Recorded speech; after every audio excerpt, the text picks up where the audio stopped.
안녕하세요. 울림입니다. 지난 영상에 이어서 이번 영상의 주제도 상기증입니다. 제가 이 상기증 때문에 한창 고생을 했었던 적이 있었는데요. 저는 증상이 하루 종일 가슴이 두근거리고 과호흡 때문에 편안하게 숨을 쉬기가 어렵고 또 앉아있기 힘들 정도로 계속해서 기운이 쭉 빠지는 느낌이 났었습니다. 그 당시에 외부적으로 스트레스 받을 일도 굉장히 많았었고요.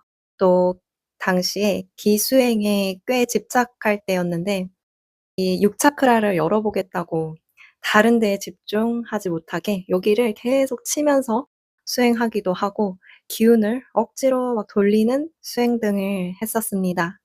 그러다가 몸과 마음과 나의 기운이 다 탈이 난 거죠. 어느 날 하루아침에 갑자기 '내 몸이 이상해졌구나.'라는 걸 느꼈습니다. 그런데 상기증의 상태에 있으신 분들이 아셔야 할 것은 내 몸은 어느 날 갑자기 하루아침에 안 좋아졌지만 그 안 좋은 상태가 밖으로 발현되기까지 꽤나 오랜 시간 동안 잘못된 에너지의 흐름을 가지고 있었다는 것입니다. 예를 들어서 계곡이 있다고 할 때 거기에 쓰레기를 한두 개 버린다고 해서 그 물이 오염되지는 않죠. 자연은 스스로 정화할 수 있는 능력이 있어서 그냥 냅두면 알아서 정화가 됩니다. 그런데 계속해서 폐기물이 쌓이고 오염물이 하루 종일 들어오고 하면 자연 정화 능력을 잃어버리게 되고 스스로 감당하지 못해서 자연이 오염이 될 겁니다. 그러면 이럴 때 어떻게 해야 되죠? 물론 쓰레기를 치우고 정화 시설을 돌리고 하는 것들도 중요하겠지만 가장 먼저 해야 할 것은 사람들이 들어오지 못하게 막는 것입니다. 스스로 자연 정화 능력을 되찾을 수 있도록 그냥 냅두고 기다리면 됩니다. 상기증도 마찬가지예요. 이 상기증의 상태에 있을 때 아마 병원에 가서 이런저런 검사를 해도 아무것도 나오지 않을 겁니다. 그러면 그때부터 마음이 조급해져서 다시 위로 몰린 기운을 단전으로 내리는 단전 호흡 수행을 하거나 1 차크라부터 다시 수행에 들어가거나 또 기운을 막 돌리는 수련을 하시기도 합니다. 그런데 가장 먼저 해야 할 것은 아무런 수행도 하지 않고 아무런 명상, 알아차림도 하지 않고 그냥 쉬는 것입니다. 그게 가장 중요합니다. 아니, 쉬는 게 뭐라고 이걸 방법이라고 만들어서 영상까지 올리냐라고 하실 수도 있는데요. 생각보다 우리나라 사람들이 쉬는 것에 굉장히 박합니다. 그래서 에너지 수행, 기수행 등을 잘못함으로써 꼬인 에너지의 흐름을 또 다른 어떤 수행을 함으로써 이것을 고치려고 하게 됩니다. 그런데 일반 기본적인 알아차림, 호흡, 명상만 하더라도 기의 흐름이 활성화되기 때문에 상기, 이미 기운이 위로 몰린 상태에서는 아무리 기운을 내리려는 수행을 해도 위에 몰려있는 기운 흐름이 밑으로 내려오지 않습니다. 그래서 회사 일을 마치고 집으로 돌아오시면 유튜브를 보거나 친구와 전화 통화를 하거나 하지 말고 그냥 침대에 누워서 눈 감고 쉬시면 됩니다. 그런데 혼자서 여가 시간에 아무것도 안 하고 있으면 너무 우울감이 들거나 괴로운 생각이 떠올라서 더 마음이 힘들다고 하시는 분들이 계세요. 그런 분들은 밖에 나가서 산책하시는 것이 좋습니다. 이때 밖에서 걸을 때 '열심히 운동해야지.'라는 마음으로 빨리 걷는 것이 아니라 주변의 공원 이런 것들을 보면서 천천히 터덜터덜 걷습니다. 사실 걷기가 가장 좋은 기운동, 기수행이에요. 걷는 것만으로도 위에 몰려있던 혈류와 기운이 밑으로 자연스럽게 떨어지면서 흐름이 재정비가 됩니다. 이렇게 한 달 정도를 충분한 휴식 시간을 가짐으로써 몸이 재정비되고 또 에너지의 순환이 다시 돌아올 수 있는 시간을 갖습니다.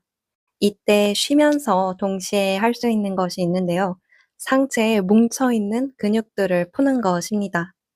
제가 지난 영상에서 마지막에 우리의 몸이 좋아지면 마음도 좋아지고 에너지의 흐름도 좋아진다고 말씀을 드렸었어요. 몸과 마음과 에너지는 아주 밀접하게 연결이 되어 있어서 서로 상호 보완하며 차츰차츰 좋아집니다.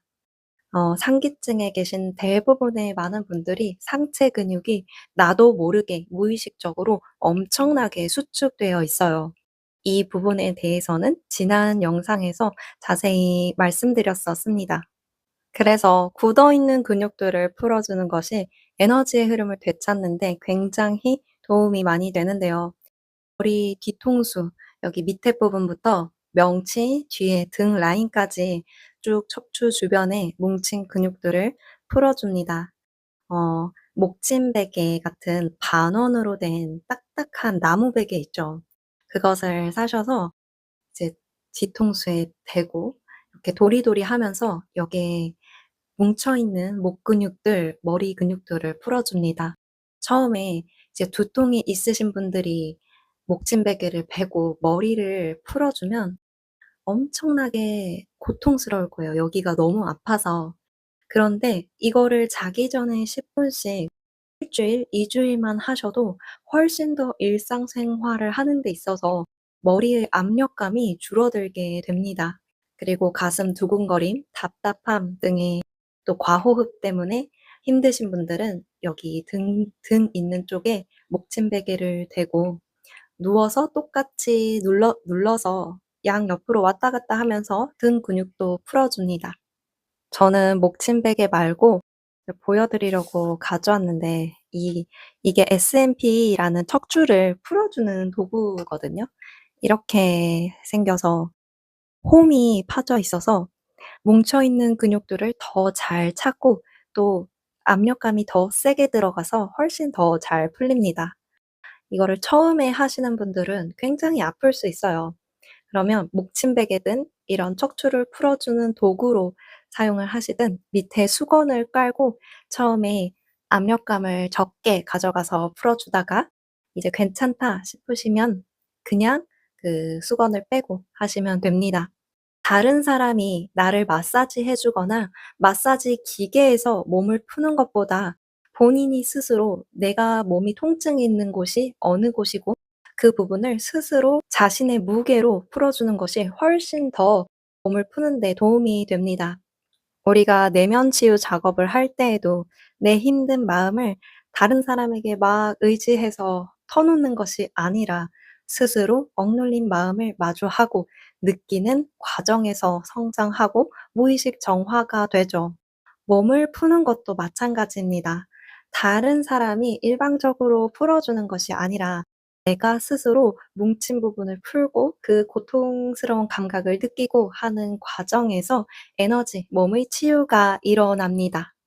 이렇게 휴식을 취하고 또 몸을 풀어주는 과정을 한 달 정도 해 주고 나면 훨씬 더 몸이 가벼워지는 것을 느낄 겁니다. 이렇게 하고 난 다음에도 증상이 남아 있다면 마지막 세 번째로 할 수 있는 것은 어싱입니다. 어싱은 맨발로 자연의 흙길이나 바닷길, 숲 등을 걸어 다니는 것인데요. 내가 맨발로 걸을 수 있는 공간이 없다 하시는 분들은 그냥 공원을 산책하면서 신발을 신고 내 의식을 발바닥의 감각에 알아차림을 하면서 걸으시면 됩니다. 그냥 발바닥에 의식을 집중해서 걷는 것만으로도 '내가 지금 이 순간 지구와 연결되어 있다. 내 몸이 땅에 지탱되어 있다.'라는 안정된 감각이 생깁니다. 상기증은 에너지가 위로 몰려 있는 상태이고 내 마음이 생각에 빠져 있는 상태이기 때문에 하체와 몸과의 연결이 단절된 상태입니다. 그래서 발바닥에 의식을 두고 걷는 것만으로도 위로 몰린 기운이 아래로 자연스럽게 떨어지고 또 분리된 몸과 마음을 다시 연결하게 합니다. 또 직접 발바닥이 자연에 닿는 어싱을 하게 되면 우리 몸 안에 있던 타기가 자연으로 흡수되고 또 땅의 에너지가 몸속으로 들어오게 됩니다. 이 땅의 에너지는 무겁고 안정적인 음의 성질을 띠고 있어서 위로 치솟은 양의 성질인 기운과 조화롭게 중화가 됩니다.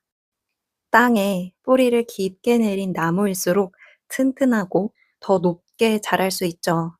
우리의 의식도 마찬가지입니다. 생각에만 빠져있는 의식을 다시 안정적으로 몸으로 내려와서 현재 이 순간과 연결되고 자연 에너지와 공명하면서 자연스러운 기의 흐름을 되찾을 수 있습니다. 이번 영상에서 상기증을 치유하는 방법에 대해서 얘기를 해보았는데요. 우리는 모두 자연 정화 능력을 가지고 있습니다. 빨리 치유해야겠다는 강박관념을 내려놓고 천천히 휴식하고 몸과 교감하는 시간을 가지셨으면 좋겠습니다. 오늘 영상은 여기까지입니다. 감사합니다. 사랑합니다.